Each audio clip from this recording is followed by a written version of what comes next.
Ano po yung drugs na ginamit mo, Father?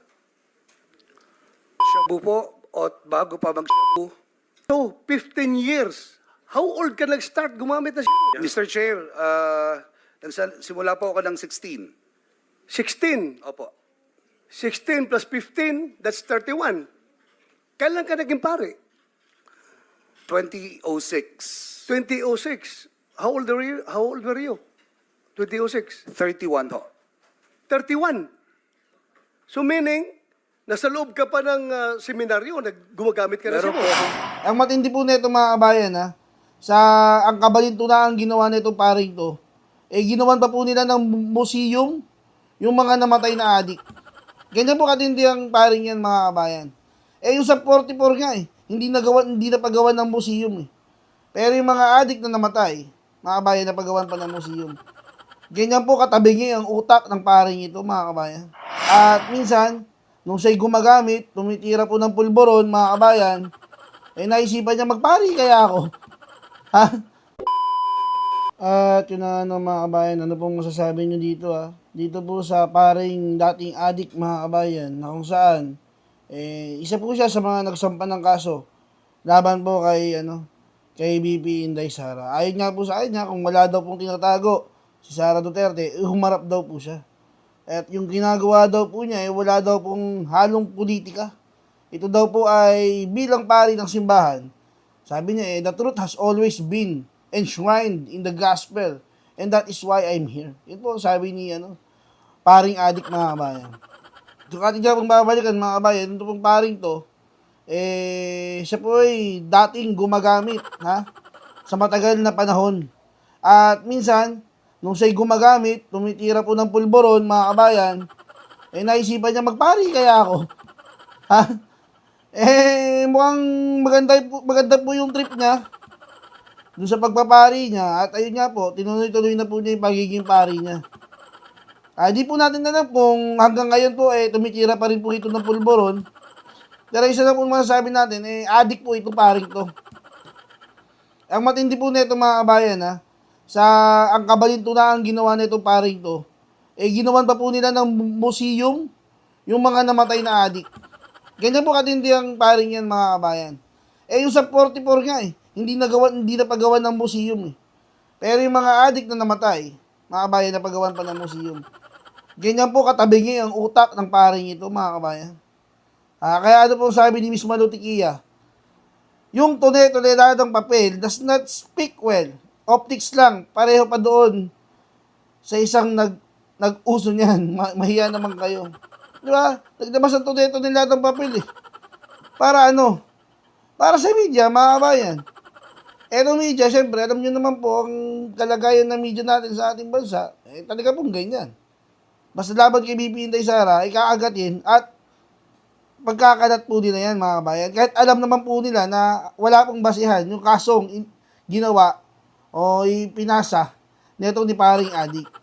O ito ba, panoorin po natin yung explanation po dyan ni Sir Banat Bay. Kaugnay nga po dyan sa kaso ikinaso ni Father Adik dito po kay BP Inday Sara. Kaugnayan ng maanumalya o manong paggamit ng kabuuang 625.5 million pesos ng confidential funds ng pareho pong opisina. Git ng isa sa mga complainant na si Father Flavio Villanueva ay dapat malaman kung saan po napunta at kung nagamit ba sa tamang pamamaraan ang pondo ng bayan. Naungkat din po sa reklamo ang andalay gawagawang mga pangalan gaya ng Mary Grace Piatos na nakasaad sa acknowledgement receipts na tumanggap umano ng confi funds mula po sa tanggapan ng bise. Kanila rin po pinuna itong anilay pag-iwas ng bise sa pagsagot sa issue ng confidential funds. Dahil sabi nila, kung si BP daw ay walang tinatago, dapat siyang humarap sa investigasyon. Ito rin daw po ay hindi usapin ng politika. Ayon pa nga sa complainant, ay mahalaga rin na masilip ang bank accounts ng bise. Narito po ang pahayag din na Father Villanueva at ni Dr. Shelo Magdo. Confidential funds is also public funds. Uy! When there Ito yung di ba? Yung paring umami na... Maalala niyo nun? Ito ba yun? Ito ba yung pari na yun? Yung umami na siya ay dating gumagamit? Tapos na-booking ni Bato. So naging pare ka na ano ka, gumagamit ka pa? Naalala nyo? Ito ba yun? Pakisagot niya ako kung ito yun. Is when there is the slightest feeling and sabihin nating pagdududa na ito ay ginamit sa maling pamamaraan, then the confidence by nature is preceded by accountability. Hindi dapat magtago ang isang taong gumamit ng confidential funds sa confidential nature. May malinaw na parameter. Tama. That's a good explanation. Hindi dapat gumamit ng confidential funds. Puta shit. That's the best analogy ever. Hindi, the best analogy yun. Oh. Pagka confidential funds, hindi yan confidential. Yan ay public. Di ba? Oh, ito na naman yung nagmamagaling na isa pa, oh, na mas magaling pa sa COA. Oh, ito yung nagmamagaling eh. Kasi tandaan ninyo, kinlear ng COA ang OVP at DepEd. Pero itong mga to, kaliwat kanan na ito amoy na amoy ko na noon pa eh. Nung iba, hindi pa naamoy to noon. Nakala nila nagiging against lang to kay Marcos. Pero amoy na amoy ko. Alam mo, ingat kasi kayo.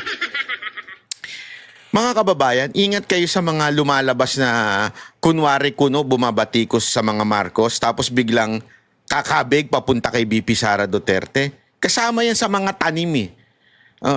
Kaya nga ingat kayo. Ito, alam na alam ko karakas nito. Noon pa lang, ganyan na yan. Kala mo talagang expert. Tapos may mga DDS na kino-coach siya. Amoy ko na yan noon pa. Kung paano ito ginagastos. Hindi po ito kitty fund ng mga politiko. May malinaw pong objective, purpose kung paano ito gagamitin. Yes, you're correct. You're correct. May purpose yan.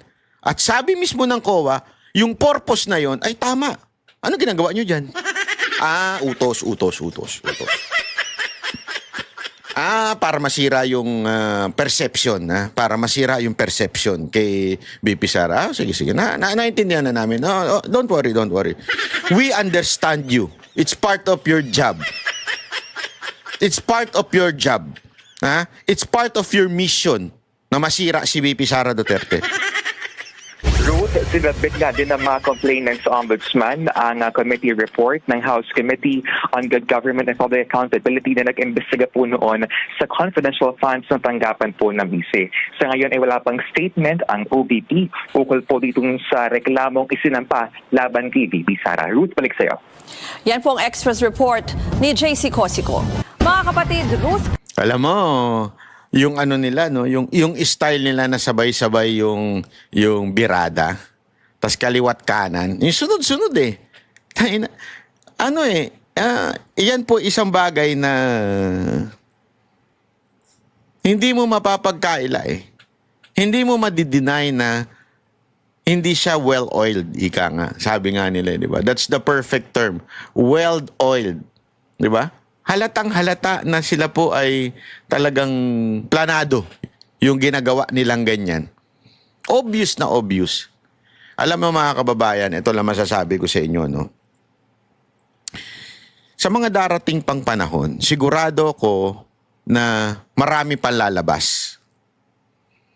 Kaya nga ako, natutuwa ako dahil kahit papaano may social media na sumusuplak sa mga animal na to.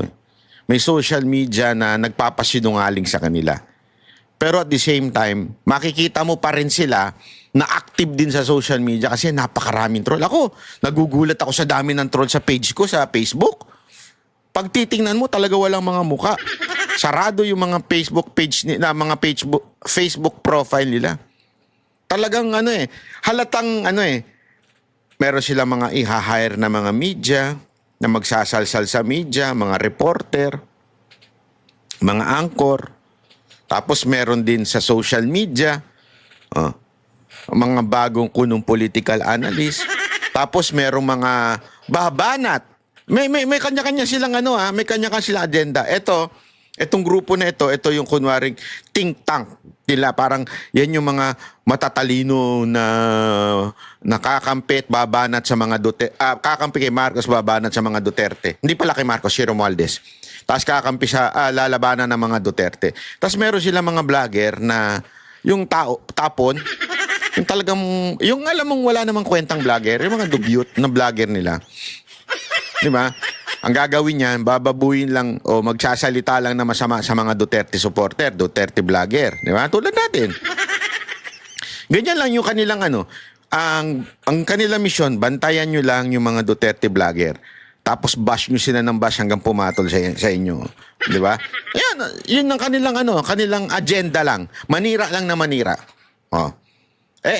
Ang pang-apat pa, nandyan na po yung mga, alam natin na mga opisyal na gagawa ng mga moves para masira ho talaga si VP Sara Duterte.